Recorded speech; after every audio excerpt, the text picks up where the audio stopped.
You see the sign? Release Perfect. So we'll get started in a second. We're going to do a honey extracting demonstration. But first, you guys need to listen to me talk for a little bit, because I want you guys to understand what you're going to see. So I'll start off just by introducing myself. My name is Liam. I work at the Honeybee Center. So we're a commercial honey farm based out in Surrey. We do pollination and honey production, lots of other stuff, and also demonstrations like this. So I'll grab a frame out with you so you guys have something to look at instead of just me. This is the payoff. This is what we're going to get to, but I'm going to explain how we got to this honey frame that we're going to end up extracting. So we'll start off right at the beginning to why bees make honey. So the reason that bees make honey is so that they have something to eat over the winter when there's no flowers. So bees use honey just like we do to eat it. The reason for this is because of the honeybee life cycle. So it's a little bit different than some of the other bees, like mason bees or bumblebees. With bumblebees, for example, they just have a single queen that'll hibernate over the winter. So she just sleeps, doesn't eat any food, and in the spring, once there's flowers around, she wakes up and starts her whole colony from scratch, and the life cycle is just during the summer when there's food around. So honeybee colonies, on the other hand, have a population that lasts all throughout the winter. So in the summer, a colony can get anywhere from 60 to 80,000 bees strong, and in the winter, it'll dip down to around 50 to 20,000 bees. So it's a lot smaller, but it's still actually a lot of mouths to feed, obviously. So that's why honeybees are producing all of this extra honey. Bumblebees will produce a bit of honey, but it's only enough for a couple of days. So if you get some bad weather, they just need a little bit to eat. So honeybees, on the other hand, are producing all of this extra. So our job as beekeepers is to make sure that they're happy and healthy and have enough that they need to last through the winter. Obviously, we're not going to be very good at our job if the bees die every winter. So we're only going to ever take any extra that the honeybees produce. So the way that the bees actually produce the honey is by visiting flowers and collecting nectar. So nectar is a sugary liquid that the plants produce in order to attract pollinators. And the deal that they've worked out with the pollinators is I will give you this food, and when you come and visit the flower, you're going to spread the pollen and pollinate the plants and help them, and it helps the bees as well. So it's not just honeybees that pollinate, all of the other kinds of bees, wasps as well, even moths, hummingbirds, bats, all of those are pollinators. If anything is going to move the pollen from flower to flower. But the advantage of honeybees is they live in such big colonies that they're really efficient pollinators because there's so many of them. So when they visit the plant and collect the nectar, the bees use a really long tongue, suck it out of the flower, and bring it back in their honey stomach and bring it to the hive, and they'll start storing it in these honeycomb cells here. It's not quite honey as soon as they bring it back. It's still nectar, and the nectar you can actually taste yourself in a flower. Not so much this time of the year because they're a little bit dry, but if you take if you see a bee foraging on a flower in the summer, you can take that blossom and squish it, and it will be a little bit damp and a little bit sweet. So that's nectar. That's what the bees themselves are eating. But to turn it into honey, they need to do what we call curing the honey, or curing the nectar, basically. So they're going to bring it back and store it in one of these little cells, and they evaporate the extra moisture to thicken it up. So just like if you have like a food dehydrator, basically, it's concentrating the nectar and it concentrates the sugars. So by doing that, they're ensuring that no bacteria can grow. So there's not enough moisture, the sugar content is too high, which is why honey doesn't spoil, doesn't ever go bad. And once they've decided that it's finished, you can see, so a bunch of these cells are open, right? So they have a little bit of nectar in them, but once they decide that the honey is cured and it's finished, then they're going to put this wax capping. You guys see how some of it, actually this side is a little bit more, so a bunch of it is closed off, not the open cells. So that's a thin layer of wax that just seals the honey in and actually keeps any moisture from getting reabsorbed into it. So if they left it open, it's pretty damp in the air here, especially in the winter. The moisture can actually go back into the honey and it would spoil all their work. So they just put that wax capping on there, just like you put a lid on your jar of honey, just keep any moisture from getting in there. So the wax that they use for that capping, and in fact the whole frame here, all of these cells, the bees produce the wax themselves.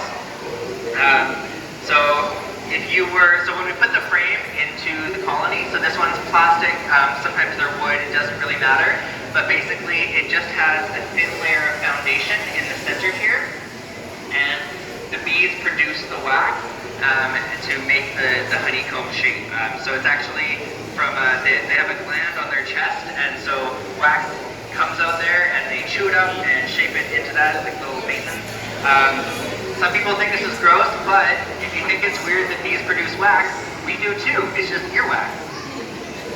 Okay, it's kind of gross, but it's very clean when bees do it, and they're using it to produce the comb to store their honey in.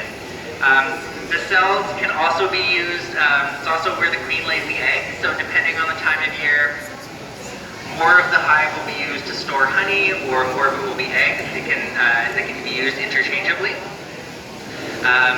And yeah, this frame you can see obviously is honey. Okay, now we're going to get to the good part where we get the honey out. So I have my incredibly fancy uncapping tool here. It's basically a really sharp, really wide fork. And basically what I want to do is take off that layer of wax capping to get at the honey, but I want to leave as much of the rest of the comb intact as possible. So I'm just going to do nice, shallow, light strokes. So part of the reason for doing that is after we get the honey out of the frame and spin the honey out, then we're going to keep the frame and we actually put this back into the hive, and the bees will reuse it. So they'll clean up all the rough edges that happened when I capped it, but they'll be able to reuse the wax, so they don't need to start fresh every year. So that saves them a lot of work. And that's one of the ways that we can ensure that they have enough extra honey that we're able to harvest is by letting them reuse the comb. So it actually takes it takes nectar to produce wax. So if you put in a frame or a box of frames that has all foundation, so none of it has the wax built out on it, it's going to take by weight, it takes about 10 times as much nectar to produce wax as it does honey. So all of the wax that you're saving here means that they're able to produce a lot more honey, as opposed to them having to build it fresh themselves every year. So, if you were doing this at home, these are pretty cheap. You can get one of these if you wanted. You can also just use a fork, but just a little bit, it takes a little bit longer. There's some other tools that people have. You can get an uncapping knife, so you can get a long, thin knife, you can just slice it off. There's some that actually plug in that heat up, so you can just, it's really satisfying to slice it off there. If you're working on more of a commercial scale, like we do out on our farm, you have some bigger pieces of equipment. Let me get that in there. So we have an uncapper that we're able to feed the frames through, and it has heated knives that sort of vibrate back and forth, and the frame just sort of gets pushed through.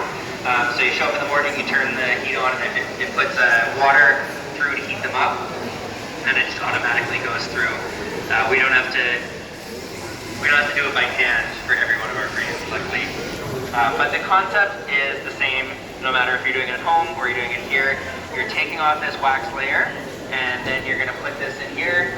We're going to spin the honey out. That's the payoff. We're not there yet, though.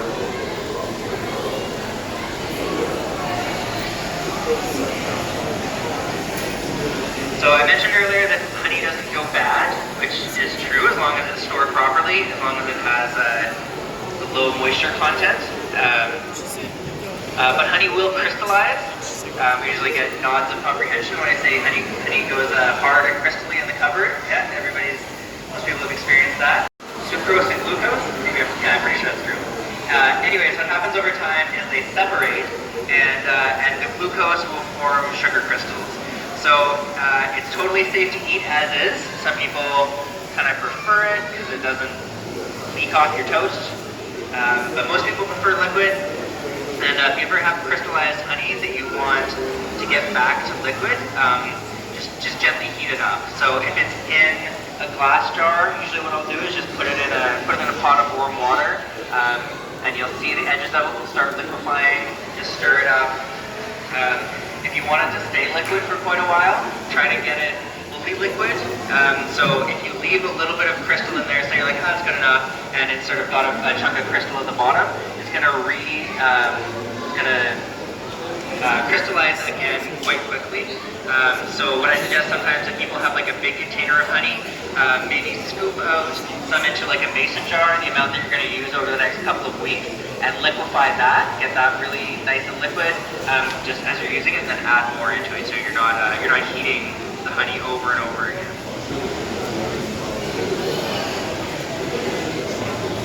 So the crystallization is actually how we make creamed honey. So creamed honey doesn't have anything added to it, certainly not cream or anything. It's just taking advantage of the natural way that honey crystallizes. So rather than letting it just sit and form naturally, instead what we do is we'll take a little bit of crystallized honey and you grind it so it's a really fine texture.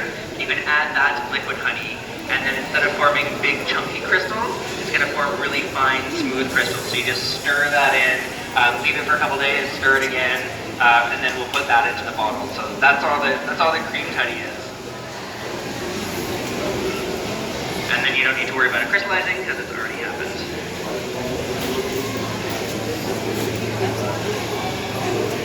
Okay, next stage. So again, it's the same process, even when we're doing this on a much bigger scale. Just put it in a bigger machine that can spin a lot of frames. I can do 2 at a time, and I got to use my arm. Whereas at work, we can do about 80 frames. There's much bigger extractors that can do hundreds at a time. But generally, try to wash your hands a lot, because otherwise you just get sticky everywhere. If you spend the day extracting, I don't know how you get honey in your armpits, but I tell you, you get honey in your armpits. Okay. So I'm going to start slow. Often if the frames aren't totally balanced, you'll see it will rock back and forth. It seems relatively even.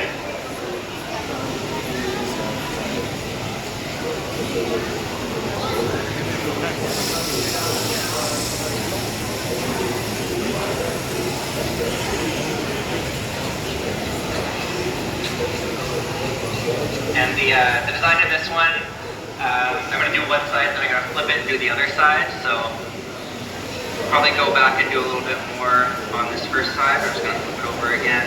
There's also a good chance to check where I uncapped it. So if I missed any spots, actually this is kind of cool. You guys can see there's pollen under there. You see all the dark spots? So the bees will actually store pollen underneath the honey a lot of the time.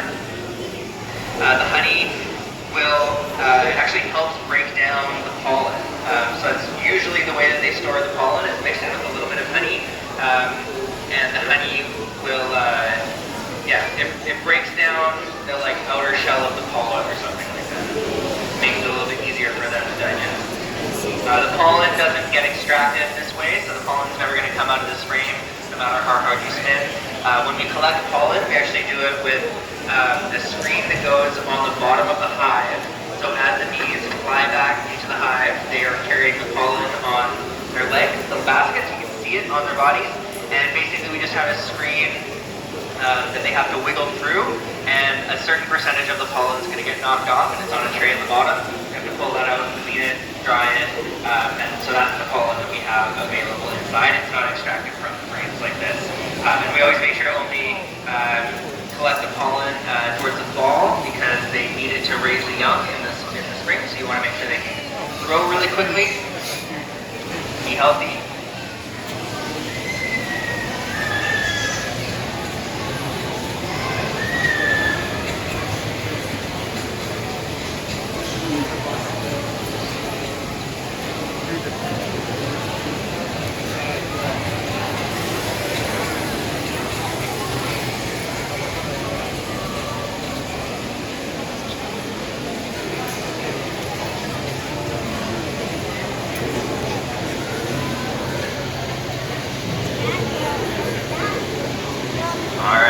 see the honey starting to drip down, starting to collect in the bowl. It doesn't look like very much when you first spin it, but it's actually like quite a lot of honey that gets held in the frames here.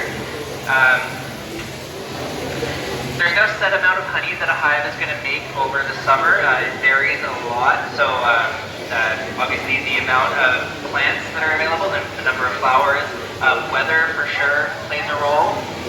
So there needs to be enough moisture that the plants can produce the nectar, but it can't be raining so hard that the bees can't leave the hive, or actually rain can wash the nectar out of the blossom, depending on the shape of the flowers. So it really varies. These were nice big full frames. So a full box like this with 10 frames can be about like 30-40 kilos, but yeah, it just depends on how much you're going to get per hive. When bees go visit the flowers and collect them, they're actually really good at communicating where the food sources are. So this time of year, there isn't very much available. That's part of why I'm in this little bubble. We have the bubble here because we do bee beards, so in about 2 hours it's going to be full of bees and also on someone's face. But for the moment, it just helps keep bees from finding this honey and going and telling them to try to get it. So that's why I'm inside this little bubble talking to you guys. Okay, let's double check these frames here. Okay, so I can feel it's a lot lighter. I can look, it seems like I got all of the cells. That seems pretty good. Let's check this one. Alright. Cool. So, that's honey extracting. Feel free to come up and take a closer look if you want. If you guys have any questions, I can't hear you inside my bubble, so I'll just take a minute to clean up here, and then I'll be in there if you guys have any questions. Like I said, we have a bee beard demonstration at 2 o'clock.